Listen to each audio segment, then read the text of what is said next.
तुम उसी तरह तोते के रूप में भटको। नहीं नहीं, मुझे आजाद करो वरना मैं तुम्हें छोड़ूंगा नहीं। अब तुम मेरा कुछ भी नहीं बिगाड़ सकते। अब तुम जाओ यहाँ से और अब से ऐसे ही घूमो।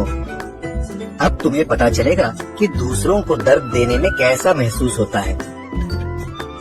इसके बाद वह राक्षस वहाँ से उड़ जाता है। मर्चो और उसकी पत्नी सीता दोनों खुश हो जाते हैं।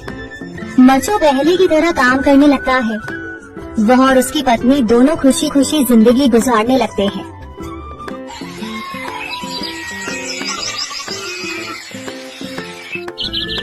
मर्चो जंगल से लकड़ियाँ काटकर बाजार में बेचने गया, लेकिन उसे लकड़ियों के अच्छे दाम नहीं मिले।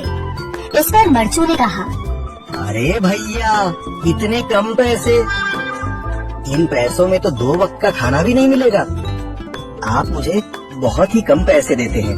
मैं इतनी मेहनत से लकड़ियाँ काट कर आता हूँ, लेकिन उनके पैसे मुझे बहुत कम मिलते हैं। भैया, तुम्हारी लकड़ियाँ होती ही इतनी कमजोर हैं कि मैं इससे ज्यादा पैसे नहीं दे सकता। तुम्हारी लकड़ियों के बस इतने ही पैसे बनते हैं। अरे भैया, कुछ ज्यादा कर दो ना।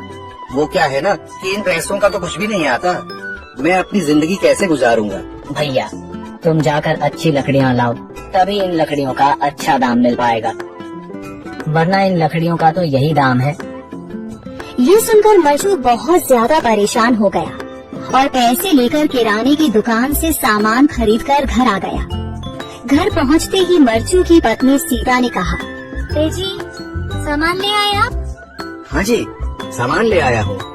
सीता के चेहरे पर खुशी छा जाती है, लेकिन जब उसने सामान देखा, जी इसमें तो बहुत थोड़ा सामान है। हाँ सीता, मुझे पता है कि यह सामान बहुत थोड़ा है, लेकिन मैं क्या करूँ? मेरे पास जितने पैसे थे मैं उतने का ही सामान लेकर आ गया हूँ। इस तरह हमारा गुजारा कैसे हो पाएगा जी? आपको तो पता ही है कि हम कितनी मुश्किलों से गुजारा करते हैं। हाँ हाँ, मुझे पता है, लेकिन मैं कर भी क्या सकता हूँ? मेरे पास इतने पैसे ही नहीं कि हम एक अच्छी जिंदगी गुजार सकें। इतनी मेहनत कर रहा हूँ, लेकिन फिर भी मेहनत का फल नहीं मिल रहा। इतनी मेहनत से अच्छी लकड़ी काट कर आता हूँ, लेकिन मुनासिब दाम नहीं मिलता। मैं तो बहुत परेशान हूँ। क्या करूँ? कहाँ जाऊँ? अरे जी, आप परेशान न हो, आप कोई और काम देख लें। मैंने कई बार काम तलाशने की कोशिश की, पर किसी ने भी मुझे काम नहीं दिया। ये सुनकर सीता भी काफी ज्यादा परेशान हो गई। मर्चो से सीता की परेशानी नहीं देखी गई। उसने अपनी पत्नी सीता से कहा, मैं फिर से जंगल की ओर जा रहा हूँ। अरे जी, अभी मत जाइए ना, वैसे भी शाम हो रही है। आप कल चले जाइएगा, अभी मत जाइए। ठीक है, अगर तुम रोक रही हो तो मैं नहीं जाता। मैं कल चला जाऊंगा।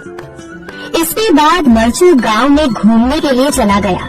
तभी उसे एक आदमी मिला और उसने कहा, कहाँ जा रहे हो भैया? और सुनाओ, क्या हाल चाल है? जिंदगी कैसे गुजर रही? अरे भैया, तुम्हें तो पता है कि लकड़ियाँ काट कर कैसे गुजारा होता है। हाँ भैया, तुम सही कह रहे हो। और आसपास के जंगलों में अच्छी लकड़ियाँ भी नहीं है। इसके लिए तो जंगल के अंदर जाना पड़ेगा। पर जंगल के अंदर तो काफी सारे जंगली जानवर होंगे। मुझे बहुत डर लगता है भैया, मैं जंगल में कैसे जाऊंगा? हाँ भैया, जंगली जानवर तो होंगे, लेकिन अच्छी लकड़ियाँ तो वहीं से ही मिलेंगी। ये सुनकर मर्चो बहुत ज्यादा परेशान हो गया, लेकिन वह आदमी बिल्कुल ठीक कह रहा था। जंगल के किनारे की सारी लकड़ियाँ कट चुकी थीं। अब सिर्फ जंगल के अंदर ही अच्छी लकड़ियाँ बची थीं। अगली सुबह मर्चो